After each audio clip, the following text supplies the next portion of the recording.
ఈరోజైతే మనం ఈ వీడియోలో ప్రపంచంలోనే అతిపెద్ద విష్ణుమూర్తి విగ్రహాన్ని అయితే చూడబోతున్నాం. టెంపుల్ అయితే బెంగళూరులోని ఏజీపుర అనే ఏరియాలో ఉంది.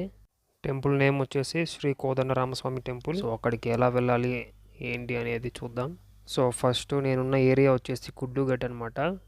సో ఇదైతే ఎలక్ట్రానిక్ సిటీకి సిల్క్ బోర్డుకి మధ్యలో అయితే ఉంటుంది. సో నాకు ఇక్కడ నుంచి 7 కిలోమీటర్స్ డిస్టెన్స్ అయితే ఉంది టెంపుల్కి. సో టెంపుల్కి రీచ్ కావాలంటే నేను 2 బస్సెస్ అయితే చేంజ్ అవ్వాలి.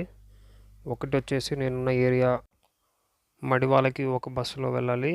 సో మడివాల నుంచి సోనీ వరల్డ్ కోరమంగళ అనే ఏరియాలో ఉంది టెంపుల్ అయితే. సో అక్కడ bus stop Sony World Koramangala అనే బస్ స్టాప్లో దిగి అక్కడ నుంచి నడుచుకుంటూ వెళ్ళాలి 950 మీటర్స్. సో తర్వాత నేను టెంపుల్ అయితే రీచ్ అవ్వగలను. సో క్యాష్ లేని వాళ్ళు ఇలా యూపీఐ చేసి పేమెంట్ అయితే చేయొచ్చు. సో ఈ క్యూఆర్ కోడ్స్ ఎవరీ బస్సులో ఉంటుంది. సో వన్స్ దిగిన తర్వాత నడుచుకుంటూ అయితే వెళ్ళాలి 950 మీటర్స్ టెంపుల్కి.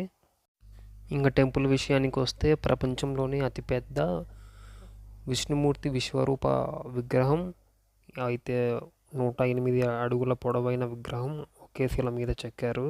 ఈ శిలని తమిళనాడులోని కోరకట్టై అనే గ్రామం నుంచి తిరువన్నమలై అనే డిస్టిక్లో ఉంది ఆ గ్రామం. అక్కడి నుంచి అయితే తీసుకుని వచ్చారు.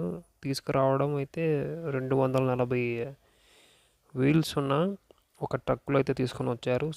సో అంత పెద్ద ఒకటే స్టోన్ తీసుకురావడం ఆబ్వియస్లీ చాలా కష్టం. సో విగ్రహం వచ్చేసి 650 టన్నుల వెయిట్ అయితే ఉంటుంది. ఈ విగ్రహాన్ని స్థాపించాలని 2010 నుంచి ప్రయత్నం అయితే జరిగింది. సో 2019 నుంచి 2019 నాటికి ఈ విగ్రహాన్ని అయితే తీసుకొని వచ్చారు. సో 2019 నుంచి 2025 నాటికి విగ్రహం పూర్తి పనులు అయితే పూర్తి చేశారు. విగ్రహం ఇక్కడ పెట్టడానికి ముందే టెంపుల్ అయితే ఉంది. సో టెంపుల్ అయితే 75 ఇయర్స్ నుంచి అయితే ఇక్కడ ఉంది. సో ఇక్కడ నుంచి విష్ణుమూర్తి విగ్రహానికి దగ్గరికి అయితే చేరుకోవచ్చు. సో పాద దర్శనం అయితే ఇక్కడ నుంచి వెళ్ళొచ్చు అనమాట. సో ఎంట్రీ ఫీజు 100 రూపీస్ అనమాట. సో వన్స్ పేమెంట్ చేశాక ఆ స్టెప్స్ నుంచి విష్ణుమూర్తి పాదాల దగ్గరికి అయితే చేరుకోవచ్చు. విగ్రహాన్ని ఇక్కడికి తీసుకురావడానికి 7 months అయితే పట్టింది తమిళనాడు నుంచి. తీసుకొచ్చేటప్పుడు అంత పెద్ద విగ్రహాన్ని రోడ్డు మీద అంత పెద్ద ట్రక్లో తీసుకొచ్చేటప్పుడు ఆబ్వియస్లీ చాలా అయితే ఛాలెంజెస్ ఉంటాయి.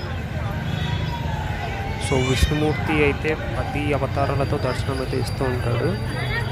సో ఇంత పెద్ద విగ్రహాన్ని ఎదురుగా దగ్గరగా చూడడం అయితే చాలా గొప్ప ఎక్స్పీరియన్స్ అని చెప్పచ్చు.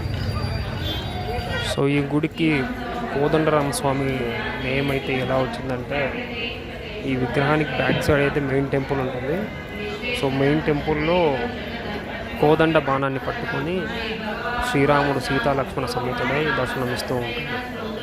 ఇక టెంపుల్ టైమింగ్స్ విషయానికి వచ్చేస్తే మార్నింగ్ 6 o'clock నుంచి నైట్ 8:30 వరకు అయితే ఓపెన్లో ఉంటుంది. ఇంకా డీటెయిల్గా చూసుకుంటే 6 to 11:30 అండ్ సాయంత్రం 5:30 నుంచి 8:30 వరకు అనమాట.